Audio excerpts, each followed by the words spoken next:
Estamos en el sexto encuentro de abogados, estamos con Susi Belonol, vamos a hablar sobre imagen profesional. Susi Inés Belonol es abogada y contadora por la Universidad de Buenos Aires, máster en Derecho Empresario por la Universidad Austral, doctora en Derecho por la Universidad de Salamanca, premio extraordinario de doctorado 2011-2012. Es evaluadora interna de proyectos de investigación de la Universidad Austral e investigadora postdoctoral en Derecho de la Moda e Imagen. También es VP Finance en el AICI, Argentine Chapter. Así que bienvenida, Susi. Contanos un poco por qué es importante la imagen profesional en este contexto de la abogacía que venimos hablando en todas estas charlas de EDA que está como en constante cambio.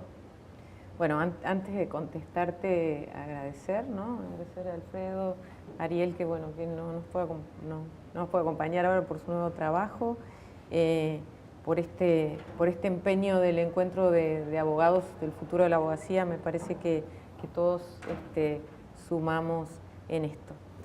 La imagen, por supuesto que es importante, no solamente para los abogados, para vos, para mí, para cada uno de nosotros.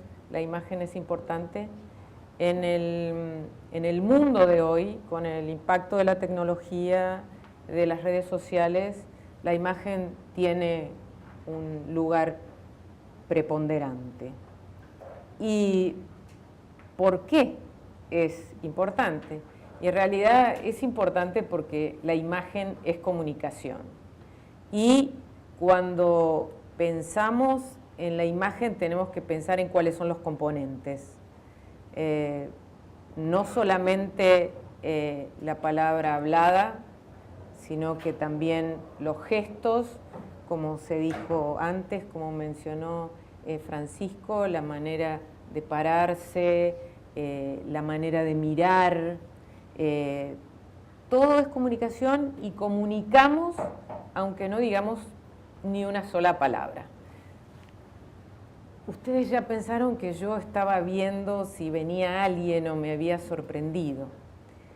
Los abogados no cuidamos demasiado esto. Estamos acostumbrados a escribir. Y a escribir, como se decía antes, no en forma demasiado simple. Todas este resto de habilidades que tiene que ver con lo no verbal o lo no escrito, la dejamos un poquito de lado. Y los estudios dicen que en realidad solo el 10% es lenguaje hablado. El 40% es paralenguaje, es decir, los sentimientos. Me emociono. A veces la dicción, bueno, estoy un poco perturbada. En estas cosas nosotros no prestamos demasiada atención. Pero el 50% es lenguaje corporal y los abogados en esto no tenemos formación, no le prestamos demasiada atención y a mí me parece que es sumamente importante. Vos hablabas de cambio y es verdad que la profesión está cambiando, pero que también nuestra propia imagen puede cambiar. Nosotros mismos, conscientemente, muchas veces creemos que tenemos que cambiar la imagen. Si yo me pongo una camisa color azul y ustedes me empiezan a decir que el color azul me queda bien, eso me empodera de alguna manera y seguramente la usaré mucho más de que la usaba antes. Quiere decir que hay un tema posible de construcción de imagen. Por ejemplo, si alguien quiere entrar en la red profesional de LinkedIn, si un abogado quiere tener su perfil en LinkedIn, por supuesto que no puede poner una foto en malla con anteojos tomando sol en la playa. Y de hecho lo encontramos. Este cambio se puede dar, lo podemos efectivamente hacer como abogados viendo a dónde queremos apuntar de alguna manera, qué queremos comunicar, pero también qué no queremos comunicar. Bien. ¿Existe algo así como la imagen ideal del profesional o es que cada profesional debería construir su propia imagen en función del nicho de mercado donde le interesaría trabajar? ¿Cómo es esto? Existe una imagen profesional en cuanto al tema público. Por ejemplo, si estamos en una obra en construcción y vemos a alguien con casco blanco, es un arquitecto.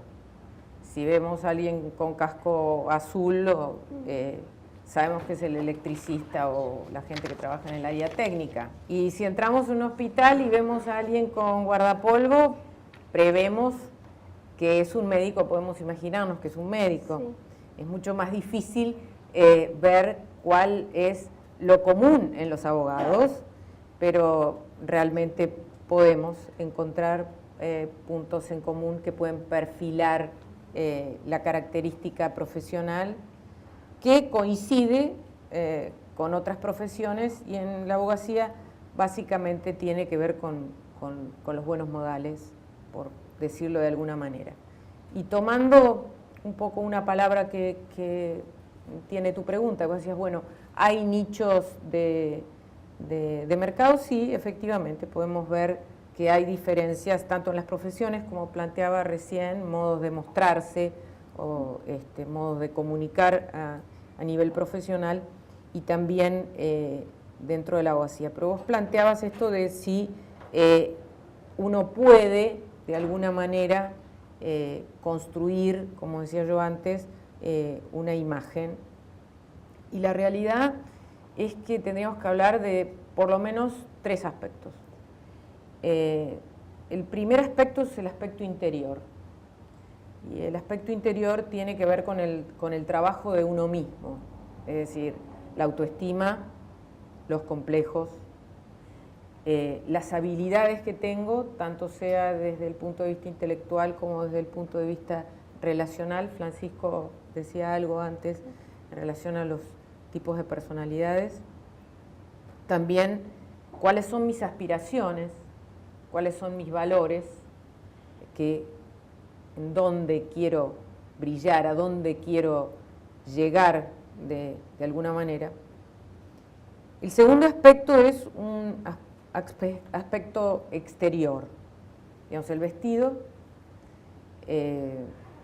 Dentro del vestido hay distintos estilos, no necesariamente todos los abogados tienen que tener estilo clásico. Hay algunos que tenemos estilo clásico naturalmente y otros tienen estilos eclécticos. Hay por lo menos 5 estilos en lo que hace el estudio de la imagen. Pero también tiene que ver con la barba, tiene que ver con el cabello, tiene que ver con el bigote, tiene que ver con los símbolos que usamos para que los otros nos vean. Y la tercera, o el tercer aspecto, es el aspecto puramente profesional, es decir, la formación que tengo, la experiencia que tengo, el nivel de conocimiento que tengo, el grupo al que pertenezco, que a veces tiene que ver con la especialidad, o el grupo al que quiero pertenecer, una cuestión de ambición. Y estos 3 aspectos el abogado los puede trabajar, los debe trabajar, y trabajándolos debe lograr entonces una construcción que armonice a los 3 con un ingrediente fundamental, que es el tema de los códigos de ética profesional. No puedo construirme una imagen para engañar. Digamos, esta construcción tiene que ver con la esencia de lo que es, además, la profesión. ¿Y cómo se logra una armonización intergeneracional, pensando, ¿no?, en un mercado donde conviven personas que tienen 70 años con abogados recién recibidos de 23 o 24 años? Bueno, en realidad yo estoy convencida que este es un tema que socialmente tenemos que resolver, esta convivencia entre las generaciones, ¿no? Pero creo que en la abogacía eso lo podemos armonizar sin complicación. Creo que hoy durante la mañana todos hablaron de imagen, ¿no? Yo dije, ¿qué voy a decir cuando me toque a mí? Porque Luis empezó en otra jurisdicción y entonces, bueno, ya son códigos de conductas y de mostrarse totalmente distintos, ¿no? Son plazas donde ayer teníamos una clase online en AICI, en realidad los consultores de imagen cada 15, 20 días nos comunicamos para darnos alguna apreciación, y particularmente los que hacemos temas de imagen profesional. Y la chilena que hablaba ayer hablaba de protocolo y ceremonial, y muy interesante porque contaba, bueno, en Asia, si uno tiene una reunión de negocios, no puede, por ejemplo, llevar de regalo un reloj, porque eso significa que no se va a poder realizar el negocio. Y uno esto desde el occidental no lo conoce. Entonces, en cada lugar, digamos, hay una experiencia distinta que tiene que ver con protocolos, que tiene que ver con la imagen, que tiene que ver con el negocio. Esta diferencia generacional se da en que, en realidad, naturalmente, quienes somos un poco mayores, a lo mejor la preferencia sea recibir al cliente en un estudio lleno de libros de jurisprudencia detrás de nuestro escritorio, y el joven prefiere ir a un café, como no sponsorearon, no voy a nombrar ninguno de estos cafés rápidos, pero prefiere hacerlo en un café, o simplemente le dice, hagamos un Skype, y evacúa la consulta por Skype, y tienen una facilidad mayor que a lo mejor de gente de más edad para decirle, che, y transferirme a tal lugar, ¿no? Y los socios, ay, hay que hacerle la factura y cómo se la mando, y a veces piensa, ya se olvida que es electrónica, y es un tema, pero esto no quiere decir que un abogado de golpe, como me ha pasado en el último encuentro que tuvimos en México, en AICI, y viniera alguien de más de 60 años y me diera su tarjeta con un código QR y su foto. Y el otro día, en una clase de imagen en el Máster de Derecho Empresario de la Universidad Austral, entre 40 personas pregunté quiénes tenían una tarjeta con código QR, y uno solo dijo, pero 2 me dijeron que tenían cuentas de Bitcoin, así que parece que la tecnología está un poquito mejor que...